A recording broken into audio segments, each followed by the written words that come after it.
Baiklah, berikutnya adalah model atom Dalton, ya, model atom Dalton. Jadi setelah eranya klasik tadi ya, juga dengan eranya eranya alkemi tadi, itu tidak mengalami kemajuan yang cukup berarti, maka kemudian muncullah teori baru, yaitu teori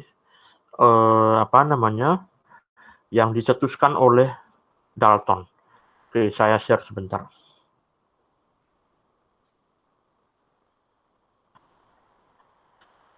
Nah, pada teori Dalton ini, Dalton itu melakukan suatu eksperimen percobaan gas sederhana.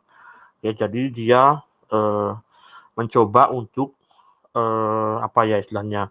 mencoba untuk mencampurkan atau bukan mencampurkan, untuk mereaksikan antara suatu gas A dengan gas B, itu dicampurkan, kemudian dia nanti jadinya apa. Dia nggak sekedar mencampurkan ya, tapi juga mereaksikan. Misalkan dengan pemberian panas, atau mungkin dengan lecutan listrik atau apa begitu ya. Sehingga gas-gas tadi yang awalnya punya sifat berbeda, ini ada gas A, ada gas B. Sifatnya seperti apa, ketika dicampur, itu ternyata dia sifatnya juga ikut berubah. Nah, dari Dalton ini, kemudian dia memberikan suatu kesimpulan atau memberikan pemahaman bahwasanya tiap materi itu terdiri dari partikel terkecil yang tidak bisa dibelah lagi. Itu sebenarnya diambil dari teori yang sebelumnya ya, tentang atom. Kemudian atom suatu unsur itu adalah identik tetapi berbeda dari atom unsur lainnya.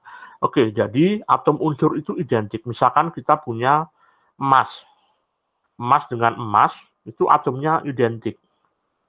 Kemudian kalau kita punya lainnya lagi, misalkan oksigen, oksigen dengan oksigen itu identik. Tetapi antara emas dan oksigen itu berbeda. Ya, emas dengan oksigen itu berbeda. Emas dengan emas identik, oksigen dengan oksigen identik, nitrogen dengan nitrogen identik, tapi antara emas, nitrogen, dan oksigen itu tiga-tiganya berbeda. Kemudian suatu atom tidak dapat dimusnahkan, tidak dapat diciptakan, dan tidak dapat diubah menjadi unsur yang lain. Kemudian pada suatu reaksi kimia itu adalah penggabungan atau pemisahan dari beberapa atom yang tertentu jumlahnya. Ya, jadi misalkan saya punya atom jumlahnya, saya punya unsur A jumlahnya 1 mol. Unsur B saya punya jumlahnya 2 mol. Kemudian ketika dia bereaksi menjadi 1 mol. Ya, yang mana kalau misalkan 1 mol ini nanti kita uraikan, itu ternyata selalu terdiri dari 1 mol A dan 2 mol B. Jadi sebenarnya bagi si Dalton ini tadi, reaksi kimia itu adalah penggabungan dari atau pemisahan dari beberapa atom dengan jumlah yang tertentu. Ketika atom-atom itu bergabung, maka dia membentuk suatu molekul. Nah, molekul itu adalah disebut juga suatu senyawa. Ya, jadi suatu senyawa atau molekul itu merupakan hasil penggabungan atom unsur-unsur penyusunnya. Ya, jadi kalau kita bicara tentang unsur, ya, maka unsur itu bagian terkecilnya disebut sebagai atom. Tapi kalau kita itu ngomong senyawa, maka bagian terkecilnya itu adalah disebut sebagai molekul. Jadi misalkan kalau unsur itu kan dia hanya satu ya, misalkan emas, atau misalkan nitrogen, oksigen, apalagi ya, klorida, hidrogen, itu kan sendiri-sendiri. Bagian terkecilnya itu disebut sebagai atom. Sementara kalau dia itu berupa senyawa, misalkan air H2O, kemarin ada C6H12O11, C6 H12O6 ya, glukosa. Kemudian ada juga C12H22O11. Terus kemudian ada NaCl, itu adalah gabungan dari beberapa atom. Nah, gabungan dari beberapa atom ini disebut sebagai apa istilahnya ya? Disebut sebagai molekul. Nah, Dalton itu kemudian menggambarkan atom itu bentuknya seperti itu ya. Artinya dia bentuknya bulat ya, kemudian dia pejal ya. Pejal itu tahu nggak ya, pejal itu artinya berisi ya. Pejal itu artinya berisi. Jadi contohnya misalkan seperti kelereng. Kelereng itu bentuknya bulat dan dia tengahnya ada isinya. Atau mungkin seperti bola golf. Bola golf juga sama, bentuknya bulat dan dia di tengahnya ada isinya. Kemudian apalagi? Bola biliar juga sama. Bentuknya bulat, di tengahnya ada isinya. Bola bowling juga sama, bola bowling itu bulat dan di tengahnya ada isinya. Yang seperti itu disebut sebagai pejal ya, pejal. Berbeda dengan misalkan bola basket. Kalau bola basket itu kan bulat, tapi tengahnya kan kosong. Itu nggak pejal. Atau mungkin bola sepak. Apabila Anda suka nonton pertandingan sepak bola, bolanya itu bulat dan di tengahnya itu bolong. Itu nggak pejal. Nah, kemudian yang menjadi kontroversi adalah dia itu menurut Dalton itu adalah tidak bermuatan. Ya, jadi menurut Dalton suatu atom itu tidak bermuatan. Nah, pada saat itu kemudian menjadi kontroversi. Kenapa kok kontroversi? Karena apabila memang dia itu tidak bermuatan, mestinya ya nggak akan bisa berikatan satu dengan yang lain. Ya, misalkan Anda punya ya kelereng sama kelereng aja lah ya. Kelereng sama kelereng itu dua-duanya netral. Ketika didekatkan, apakah mereka berikatan? Tentu kan tidak ya. Tapi kalau misalkan kelerengnya dari logam, kemudian logamnya dikasih muatan positif, yang satu di muatan negatif, itu mungkin akan bisa tarik-menarik.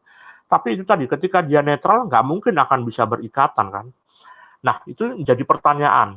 Kenapa kok kemudian antara si atom dengan atom tadi itu bisa berikatan? Padahal katanya atomnya itu tidak bermuatan. Nah, ini kemudian menjadi pertanyaan. Tapi itu tadi ya, itu kan teorinya yang awal ya. Jadi Dalton beranggapan seperti itu. Dan ketika dia beranggapan seperti itu, kita kan di dunia sains ya. Di dunia sains itu kita diperbolehkan atau dipersilahkan untuk mempertanyakan apa saja. Kemudian apabila ada sesuatu yang masih mengganjal, itu boleh ditanyakan begitu. Nah, si Dalton ini modelnya kemudian menjadi pertanyaan. Karena menjadi pertanyaan, tapi si Dalton sendiri juga nggak bisa menjawab. Apalagi kemudian ada eksperimen lainnya, ya, ada eksperimen lainnya. Yang pertama terkait sinar katoda misalkan. Tapi sebelum kita membahas tentang sinar katoda, mungkin saya akan menunjukkan video yang lain dulu. Oke, kita stop presenting.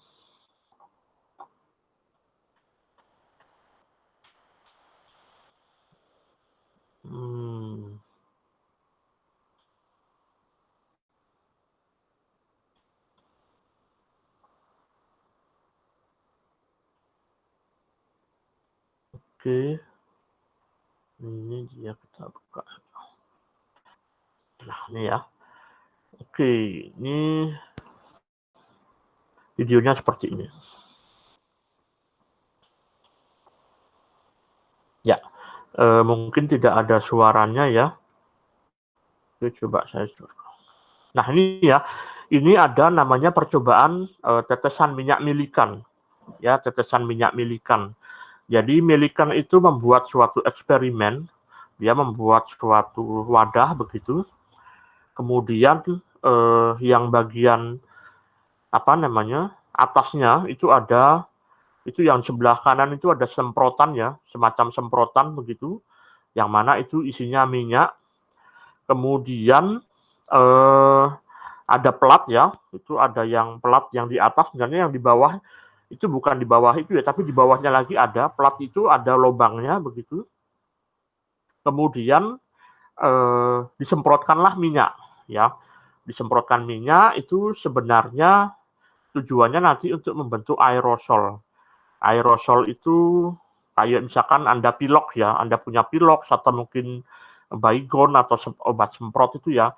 Itu ketika disemprot, maka nanti dia akan mengeluarkan bintik-bintik ya, bintik-bintik cairan. Nah, si milikan itu kemudian mengasumsikan atau menganggap bahwasanya bintik-bintik itu ukurannya adalah sebesar satu atom. Ya, jadi ketika disemprot itu kan dia kan mengeluarkan aerosol atau dia bintik-bintik cairan. Nah, si milikan itu mengasumsikan atau menganggap bahwasanya satu bintikan itu adalah ukurannya sebesar satu atom. Nah, ini adalah videonya, silahkan Anda lihat dulu. Ya, jadi ini milikan, nah disemprotkan itu ya, ketika disemprotkan dia ada terbentuk bintik-bintik, nah tapi kan di tengahnya bolong, maka yang lolos itu hanya sebagian. Ya, yang lolos hanya sebagian, yang di bagian tengahnya saja.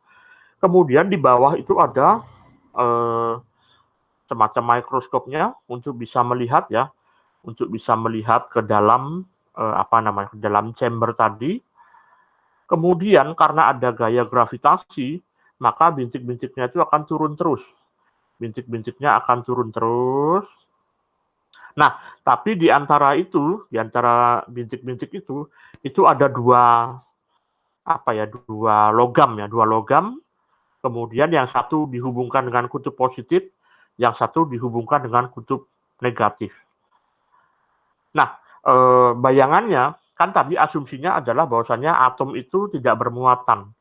Karena dia tidak bermuatan, maka ketika ada muatan positif dan negatif di antara logam tadi itu, mestinya ketika turun dia tetap akan turun karena dia tidak bermuatan. Tapi kenyataannya bagaimana? Kenyataannya seperti ini. Ketika dihubungkan dengan muatan positif dan negatif, ya ternyata ada yang melayang-layang di situ. Ada minyaknya yang tidak mau turun juga tidak mau naik, dia terbang di situ. Ketika tidak ada voltage off ya, voltage off itu artinya ketika tidak ada gaya dari luar atau tidak ada gaya listrik, maka minyaknya itu turun semua. Tapi kemudian ketika voltage on atau ketika ada muatan positif dan negatif, itu ternyata dia ada yang melayang-layang. Bahkan ada sebagian itu kembali lagi ke atas. Ya, ada sebagian lagi kembali ke atas. Ini tadi ya disemprotkan. Ya, ketika dia tidak ada apa-apa, dia turun terus ke bawah. Tapi ketika dihidupkan, ya positif negatifnya, dia kemudian melayang-layang di tengah-tengahnya situ. Nah, ini kemudian secara nggak langsung itu menyatakan bahwasanya secara tidak langsung ini menyatakan bahwasanya atom itu nggak mungkin nggak bermuatan. Kalau memang dia nggak bermuatan, mestinya dia akan terus jatuh. Tapi kenyataannya ada yang melayang-layang. Kemudian ini Thomson ini juga ada juga ya percobaan tabung sinar katoda. Pada percobaan sinar katoda ini sebentar. Nah ini ya, ini terdiri dari sama ya, ada katoda dan juga ada anoda. Ini kemudian anodanya itu logam gitu ya. Pada katoda itu dihubungkan dengan kutub negatif, sementara pada anoda itu dihubungkan dengan kutub positif. Kemudian ini di dalam suatu tempat yang dia itu tidak bertekanan udara ya, atau dia vakum begitu. Ketika ini dihidupkan, ternyata dia menyala. Yang mana ketika menyala ini ya, ada seperti lampu begitu menyala terang begitu. Ini ada dua yang ada dua pengaruh di sini. Yang Anda lihat di sini ada dua. Yang pertama ini atas dan bawah. Oh, ini atasnya yang ini. Atas dan bawah itu kutub positif dan kutub negatif. Kemudian ada juga magnet. Ini magnet. Kemudian di sebelah sana juga ada magnet. Ya, magnet dengan magnet. Kemudian ketika ada pengaruh dari magnet, itu ternyata cahayanya yang awalnya lurus, itu kemudian bisa jadi berbelok. Demikian juga ketika ada muatan positif dan negatif, itu ternyata juga mengalami pembelokan. Nah, dari sini dari sini kemudian diasumsikan bahwasannya ternyata atom itu berarti punya muatan kalau begitu ya, karena dia si Thomson ini atau percobaan sinar katoda ini kemudian melihat bahwasanya ini ada suatu partikel yang mana dia itu terpengaruh oleh medan magnet dan juga terpengaruh oleh kutub positif dan negatif. Yang mana kemudian itu dianggap sebagai elektron ya, di mana itu adalah elektron. Nah, elektron ini kemudian ternyata punya muatan gitu ya. Nah, intinya adalah percobaan tabung sinar katoda dan tetesan minyak milikan itu membuktikan bahwa atom itu memiliki muatan. Sehingga asumsi dari siapa tadi, Dalton, yang menyatakan bahwasanya atom itu netral atau tidak bermuatan itu menjadi tidak sesuai lagi. Nah, model atom ini dikenal sebagai model atom Bloom pudding ya, Bloom pudding atau puding Bloom gitu ya. Itu karena mereka bentuknya puding begitu, terus kemudian di tengah-tengahnya itu ada, dan juga menempel di luar itu ada semacam kayak coklat-coklat begitu ya, ada pudingnya begitu. Kemudian elektron menempel pada sebaran awan bermuatan positif. Nah, ini ya kurang lebih seperti ini. Karena Thomson ini orang Inggris ya, jadi mereka menggunakan modelnya itu sebagai model atom Bloom pudding. Makanya kalau kita orang Indonesia itu kan menganggapnya bahwasanya onde-onde. Ya, kalau Anda tahu onde-onde itu ya, itu dia bentuknya makanan khas Indonesia. Mungkin nanti Anda bisa searching sendiri makanan onde-onde ya. Itu nanti dia bentuknya bulat. Kemudian dia bentuknya bulat, terus kemudian ada wijennya begitu nempel di permukaannya itu. Nah, itulah dia kalau kita orang Indonesia ya. Jadi bentuknya bulat, bermuatan positif, kemudian wijennya itu adalah elektron yang nempel di permukaannya. Ya, jadi kurang lebih seperti itu. Itu adalah model atom Thomson. Oh ya, model atom Thomson ini sebenarnya hanya penyempurnaan dari model atom Dalton. Yang mana pada model atom Dalton itu kan dikatakan bentuknya bulat, pejal, tapi dia tidak bermuatan. Nah, pada model atom Thomson itu dia disempurnakan.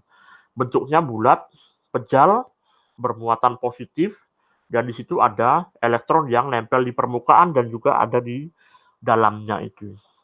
Itu adalah model atom Thomson.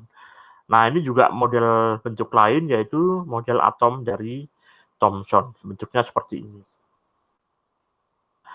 Nah, kemudian model atom Thomson ini dipakai untuk beberapa waktu ya, sampai kemudian ada percobaan lain, yaitu tentang model atom Rutherford. Oke, untuk Rutherford nanti kita lanjutkan di video berikutnya.